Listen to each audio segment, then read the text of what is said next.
আজ না তোমাদের সাথে একটা রেসিপি শেয়ার করতে চলে এলাম। আমি এই যে রেসিপিটা খুব করি, তোমরা কে কে এই রেসিপিটা ভালোবাসো একটু জানিও। তো দেখো, আমি ফার্স্টে চিকেনটা সিদ্ধ করে এরকম স্ম্যাশ করে নিচ্ছি, আর সুইট কর্নটাও আমি বেশ সিদ্ধ করে নিচ্ছি, এরপরে বাকিটা ভয়েসেই দিচ্ছি। এখানে একটু এই পেঁয়াজ রসুন আদা দিয়ে তো আমি এই চিকেনটাকে সিদ্ধ করেছিলাম। এই যে সেদ্ধ পেঁয়াজ রসুন আদাটা রয়েছে, এটা স্টক থেকে তুলে এর মধ্যে চটকে দিয়ে দেবো। আসলে ওটা স্ম্যাশ করে দিলে না খেতে খুব ভালো লাগে। আর আমি পেঁয়াজও দেবো, কাঁচা পেঁয়াজও দেবো। পুরো প্রসেসিংটাই তোমাদের সাথে শেয়ার করছি, কারণ আমি এই চিকেন স্যান্ডউইচটা খুব করি, পাপাইকে দিই, আমরাও খাই। খুব হেলদি, মানে বাচ্চাদের জন্য খুব ভালো, বড়দের জন্য খুব ভালো। যারা ডায়েটে আছে তারা কিন্তু অবভিয়াসলি এরকম চিকেন স্যালাড বানিয়ে খেতে পারো। আমি যে মানে ম্যারিনেটিংটা দেখাবো সেটা দিয়ে। তো চলো শেয়ার করি। এই বাঁচা গুচা যে চিকেন স্টকটা রয়েছে, দেখো এর মধ্যে আর নেই একটু পেঁয়াজ টেয়াজ। এই স্টকটা কিন্তু তোমরা স্টোর করতেও পারো, এছাড়া এমনিও খেয়ে নিতে পারো। একটু গোলমরিচের গুঁড়ো ছড়িয়ে নেবে, খাবে খুব ভালো লাগে। দেখো শ্রেডেড চিকেনটা এরকমভাবে হাত দিয়ে ছাড়িয়ে ছাড়িয়ে নেবে, তাহলেই শ্রেডেড হয়ে যাবে, ঠিক আছে।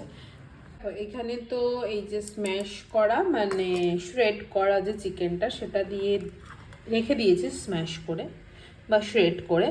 এর মধ্যে দিয়ে দিলাম এই সুইট কর্ন, এটা কিন্তু বয়েল করা, ঠিক আছে, সুইট কর্নই নেবে একদম বয়েল করা সুইট কর্ন। সাথে দেবো tandoori mayo, veg mayo, tomato ketchup, আর এই যে চপড অনিয়ন।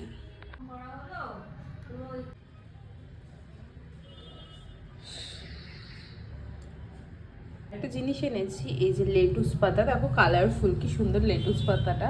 এইটা দেবো স্যান্ডউইচের ব্রেডের ভেতর, আর এটা আমি এই ম্যারিনেশনের ভেতর দিয়ে দিচ্ছি। তোমরা কেউ ডায়েটের জন্য এই স্যালাডটা খাও, তাহলে এর মধ্যে একটু বিট নুন আর গোলমরিচের গুঁড়ো দিয়ে একটু যদি টক দই অ্যাড করতে পারো খুব ভালো। রাত্রিরে টক দইটা স্কিপ করো যদি তোমাদের গ্যাস অম্বল হয়, আর না হলে এটার মধ্যে টক দই দিয়ে বা টক দই ছাড়া স্যালাডটাকে মাখিয়ে একটু বিট নুন গোলমরিচের গুঁড়ো যেমন তোমাদেরকে বললাম সেরকমভাবে খেতে পারো। এবার এর মধ্যে অ্যাড করে দিলাম এই রকম চামচের 3 চামচ মতো হোয়াইট মেয়ো, ভেজ মেয়ো যেটা, এটা হচ্ছে তন্দুরি মেয়ো। এইরকম 1.5 চামচ কি 2 চামচ দিয়ে দেবে। আর 1 থেকে 1.5 চামচ হচ্ছে টমেটো সস। এটাকেও আমরা ভালো করে মাখিয়ে নেবো। দেখো আমি নিচের ওটাকে ভালো করে মাখিয়ে দেন এইটা দিলাম, না হলে না জল কেটে যাওয়ার চান্স থাকে। তোমরা যদি নুন দাও একদম স্যান্ডউইচটা রেডি করার আগ দিয়ে নুনটা দেবে, কারণ আমি সব কিছু কিন্তু একটু নুন দিয়েই সেদ্ধ করেছিলাম। দেখো আমার মেখে কিন্তু ম্যারিনেট করা ফুল কমপ্লিট। এটা আমি এবার ঢাকা দিয়ে একটু স্ট্যান্ডিং টাইমে রাখবো। তোমরা যদি দুপুরে করে রাখো রাত্রিরে খাও তাহলে ঠিক আছে, আমি আজ দুপুরে মাখিয়ে রাখার টাইম পাইনি, তাই এখন মাখিয়ে রাখছি, রাত্রিরে খাবো। মানে এখন এই সন্ধে হয়েছে, 6টা বাজে, তো এখন মাখিয়ে রাখছি, রাত্রিরে খাবো। এই হাফটা লেবুর রস, এটা এখন ম্যারিনেট হোক। ফুল প্রসেসটা তোমাদের সাথে শেয়ার করবো আবার একটু পরেই। তো তোমরা কিন্তু দুটো ব্রেডই ইউজ করতে পারো। দেখো আমি একটা ব্রাউন ব্রেড এনেছি, একটা বান এনেছি। এটা হচ্ছে ওই বার্গার বান, আমার ছেলে এটা ভালোবাসে আর আমরা এটা খাই বেশিরভাগ। তো এটা তোমাদের করে দেখাচ্ছি। এটা ম্যারিনেশন কমপ্লিট, রেস্টে রাখা হয়ে গেছে, ম্যারিনেশন কমপ্লিট। এবার দেখাচ্ছি, এখানে কড়া বসিয়ে দিয়েছি। এই একদম ননস্টিক ফ্রাইং প্যানে করবে, তাহলে একটু কিছু লাগবে না, না বাটার না অয়েল, কিচ্ছু লাগবে না। আমি আগে এই লেটুস পাতাগুলো একটু ব্লাঞ্চ করে নেব, মানে একটু সেঁকে নেব হালকা। তারা একদম লেটুস পাতা শুধু শুধু খেতে পারো না, একটু কেমন লাগে টেস্ট, তারা একটু ব্লাঞ্চ করে নেবে। ব্লাঞ্চ করার পরে লেটুসটা একটু নরম হয়েছে। এবার এই ব্রেডটাতে আমি এখান থেকে 1 চামচ নেব। এক হাত দিয়ে ভিডিও করছি আর এটা করছি একটুখানি, মানে তোমরা একটু বোঝার চেষ্টা করো, আমি স্ট্যান্ডটা আনিনি বলে করতে পারছি না। তো এইভাবে পুরো ব্রেডটাতে আমি স্প্রেড করে তোমাদের দেখাচ্ছি। এইভাবে স্প্রেড করে নিলাম, এর উপরে এই লেটুসটা দিয়ে দেব, পুরো ঢেকে গেল। তার উপরে আমি দেব হলো ওই ব্রেডটা, এই ব্রেডটা দিয়ে দেবো। যদি কারোর মেয়োনিজ ভালো লাগে বা চিজ ভালো লাগে এর মিডিলে দিতে পারো, মানে লেটুসটার পরে দিতে পারো। প্যান পুরো শুকনো। এবার এই প্যানে যে দিকটাতে লেটুসটা আছে সেই দিকটা আগে উল্টে দেবো, ঠিক আছে। আমার একটু লেটুসটা রাখার জন্য একটু কালার লেগে গেছে, একটু জল লেগে গেছে, ওটা তোমরা শুকনো কিছুতে করবে, আমি ওটা বুঝতে পারিনি। দেখো এটা একটু ভালো করে টোস্ট করে নেবে। তোমাদের বাড়িতে টোস্টার থাকে, খুব ভালো হয় এটা। ওই একটা স্লাইড করা একটা থাকে প্যান টাইপের বা বক্স টাইপের একটা টোস্টার থাকে, ওটাতে খুব ভালো হয়।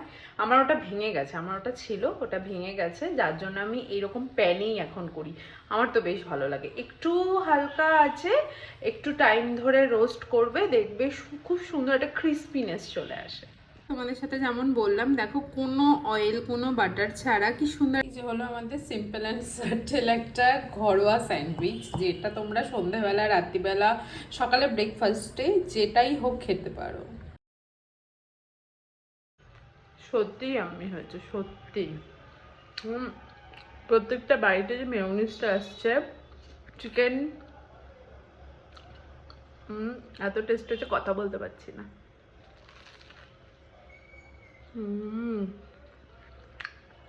স্বর্গ। তোমরা এই স্যান্ডউইচটা খেলে বাইরের কোনো স্যান্ডউইচ খাবে না, মিয়মরি সব জায়গা ভুলে যাবে। দেখো প্রত্যেকটা বাড়িতে যে বেরোচ্ছে সেটা তোমার প্রমাণ দেখালাম। দেখো এই যে ম্যারিনেট করা যেটা ছিল সেটাকে নিচ্ছি এই ব্রেডে নিয়ে স্প্রেড করে, আর একটু এগিয়ে নিয়ে পাপাই, আজকে আমার ছেলে আমাকে ভিডিও করে দিচ্ছে। তো তোমরা একটু কিছু বুঝতে পারবে। এই যে দেখো এরকমভাবে, মানে যেরকম আমরা বাটার মাখাই ওরকমভাবে স্প্রেড করে নেবে। নেওয়ার পরে এই লেটুস পাতাটা দেবে, দিয়ে আর একটা এই যে এইভাবে করবে, দেখতেও সুন্দর লাগে। এবার এটাকে টোস্ট করে নেবে। টোস্ট করাটা তো তোমাদের আগে দেখিয়েছি। একটা তোমাদেরকে দেখালাম ব্লাঞ্চ করে, মানে পাতাটাকে ব্লাঞ্চ করে, একটা দেখালাম হচ্ছে নর্মাল মানে টাটকা পাতাটা দিয়ে। তো তোমাদের যেটা প্রয়োজন মনে হয় বা যেটা পছন্দ হয় সেটাই করে নিতে পারো। এখানে বার্গারের বানটা করবো বলে এইভাবে হাফ করে কেটে নিয়েছি। এবার এটা একটু সেঁকে নেবো, কারণ ছেলেকে দেবো তো। বাচ্চাদের পাউরুটিটা তোমরা একটু ছেঁকে নিতে পারো, কারণ আমি একটুখানি হালকা করে ছেঁকে নিই। এইভাবে ঘুরিয়ে ঘুরিয়ে ছেঁকে নেবে, জাস্ট একটু। আমি দুটোতেই দেব। দেখো এই যে এইভাবে একটু ব্লাঞ্চ করে নিচ্ছি, জাস্ট শুকনো কড়াইতে দেবে আর এইভাবে একটু কালারটা চেঞ্জ হওয়া অবধি ব্লাঞ্চ করবে। এবার তুলে এইভাবে রাখবো।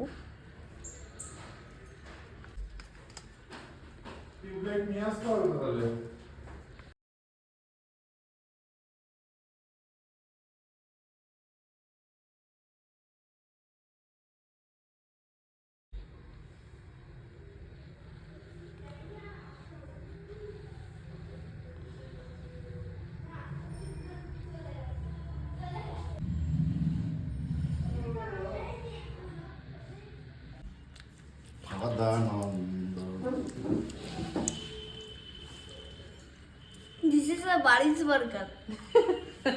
Holmes burger, homemade burger. Baris. বাবারও ভালো লেগেছে।